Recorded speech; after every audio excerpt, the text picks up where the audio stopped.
where the money is, and that's not what this is about. Who's doing the website for the nonprofit? Gee, I don't know. They have people I don't either. I just go on and pay my designated money for all these jobs. I, every once in a while, I'll switch a credit card, if it goes out of date, and I think I'll have to look. As a matter of fact, I'll go on in a minute. The main things that people's dues go to are like getting the symposium together. They do pay the speakers. They have to get the hotel and all that going and do the advertising. There's I don't know. But no, we it is a nonprofit organization, and that's a good thing. I think that's as soon as you get into a profit-making organization, then you bump into some problems. People can have ulterior motives. And I think that the main motive that anybody has that's working in MUFON is to understand this sometimes seemingly ineffable phenomena that we're dealing with, and try, when there are things that are repeating patterns that we see, markers, like even, in abduction cases, there's certain markers, little time again. And I won't even tell you all of those because a lot of these we'll keep to ourselves, because you don't want those out there because then people could go and fabricate that sort of thing. But we see certain markers that repeat over and over and over again, no matter what the person's background is, who they are, education level, etc. And I have people that are, that work as librarians or dishwashers and PhDs and doctors and they may express it differently using different words, but they'll express the same exact markers of abduction and contact that everybody else does. So there's certain things that are repeating that we can look for. And in science, that's what we look for, is repeating patterns and patterns that can be repetitive, Now, unlike most of the sciences, I know that you're, say, an astrophysicist or that you will, or a chemist, for instance, you can put this chemical, that chemical, another together, and you're going to get a certain reaction. And we don't always, we can't do that with things like contact and UFOs and the abduction syndrome. These are things that have to find you. And, there may be ways to trigger it, but they're not very good. Like I heard, if you want to meet ETs, just put up some nuclear missiles, put a nuclear missile base up. You'll need ETs, right? They'll start hovering over you. But short of that, we have to go on witness testimony. We have to deal with what we have. And so it's different than a lot of the sciences that are out there. But at MUFON, we still try to be scientific as much as possible. We do look for those repeating patterns, markers, and things. And also, I can see certain patterns with even the types of UFOs that are seen. Like locally, we seem to have a lot of the V-shaped UFOs with the lights underneath. Sometimes people call them boomerangs, but it's more like a V, like a capital V shape. It reminds me of the main craft that people saw during the Phoenix Lights, the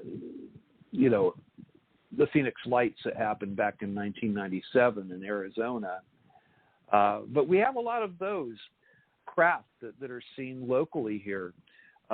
It's been confirmed both through the MUFON files that we have, the CMS system, as well as Hynek's old group, and also my friend Cheryl Costa and her wife Linda. They put out their UFO desk reference recently, which I actually had the pleasure of writing the foreword to the 2021 edition of this.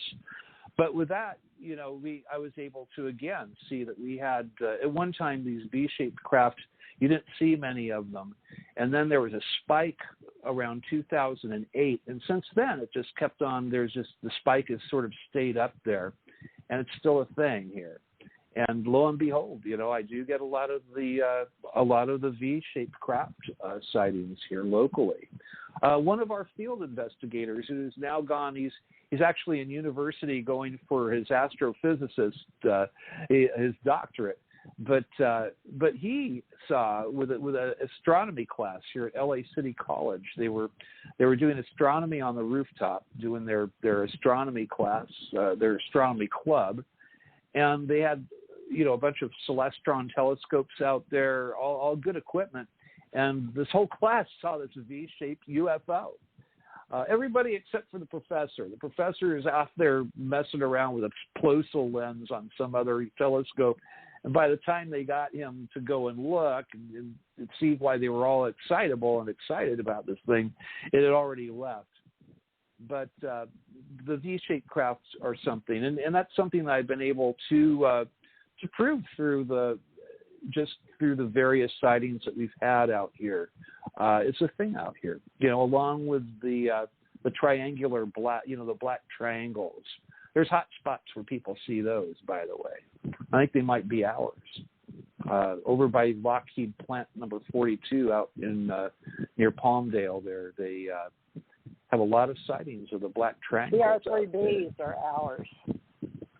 Yeah. Yeah. I'm not sure, I mean, I know that it's a UFO. I know it's unidentified, that we haven't said that we build them, and so that's kind of where it sits for me is it's it's unidentified. That's what a UFO means, UAP. Yeah.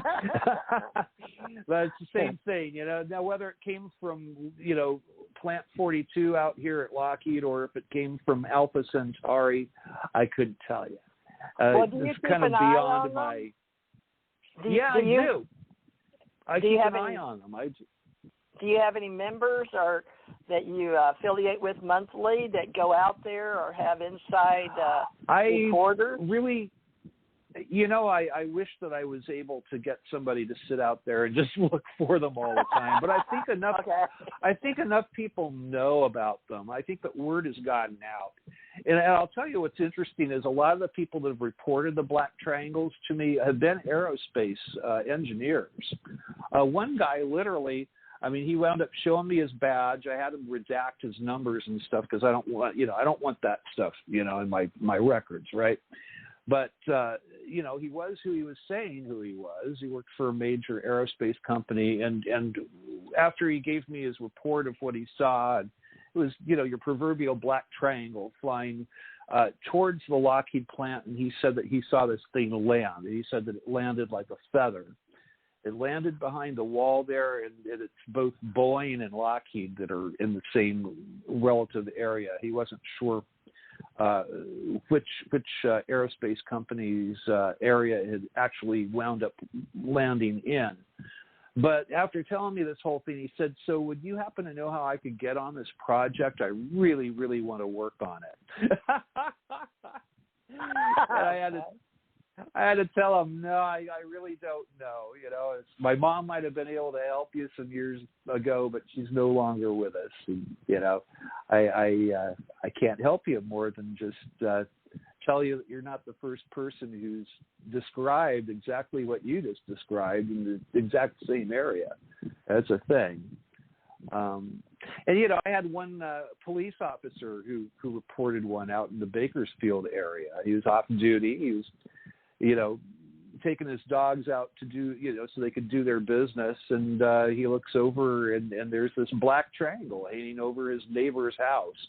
It's kind of on the end of the Bakersfield airport runway there in that area. He said that it didn't have any lights on, that it was just hanging there. It was stealthily.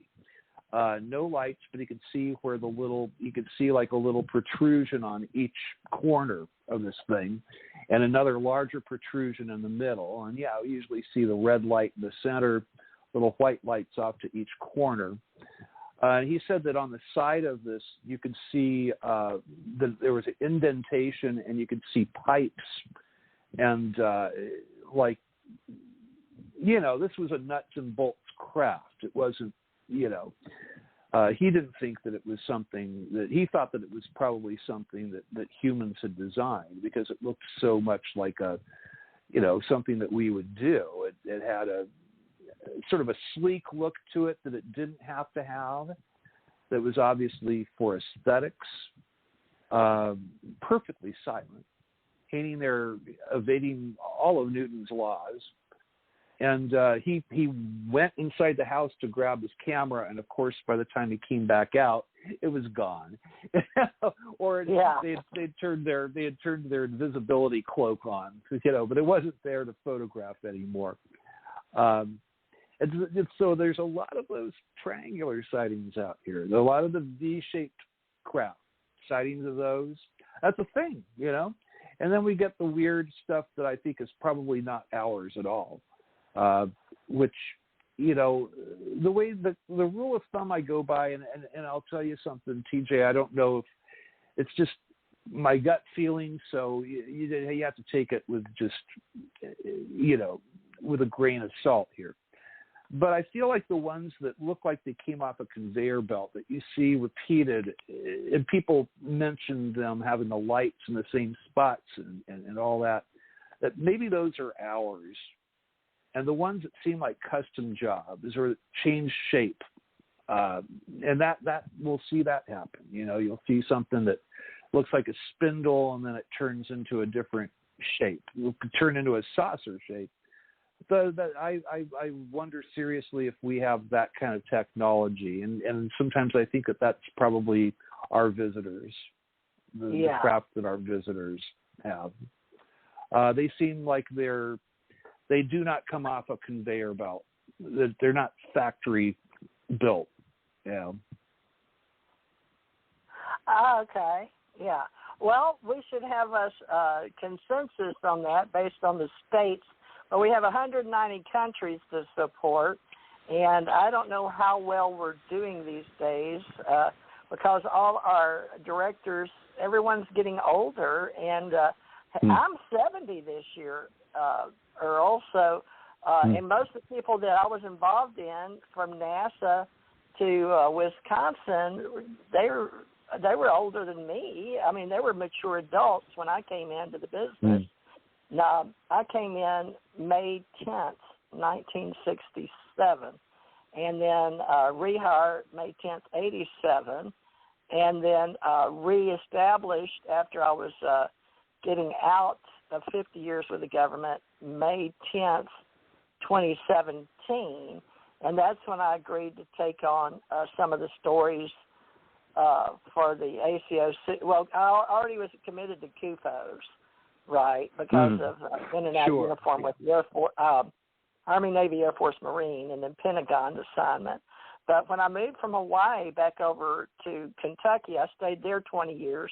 And then, with my death and dying husband, he had a 20-year back program. So we say he left the building, but I mean, we buried his human body, like your mother and my daughter passed. Yeah. And it's still hurtful, folks, even if you've had past lives and people are going back to another dimension, or people may say it's all math, critical mass consciousness. But, we all are individuals, but we're all connected. So that's up to you if you believe that or not. But in the UFO world, we pretty much believe we're spirits or souls, or however you want to say it, vice versa. But we're come down here in these meat suits, is what we say a lot in the UFO business, and walk around, walking and talking. But we're aware of the consciousness is not the mind, and it's all an individual thing as far as the politics, the sciences, philosophies, and religions. But how do you feel, Earl? Because you have the middle name Gray, and I put it up here. I don't know. That's his stage name, I'll tell you. Guess. It's my nickname. Earl Grey I'm actually Earl Anderson, and as a ufologist, I've been trying to get my actual last name in there as Anderson, because I'm a musician. Some people will know me as Earl Grey, the musician. I worked out here in Los Angeles since the 1970s. Oftentimes in the professional settings. So it's not Nope, it was actually for UFO? it was named after the T.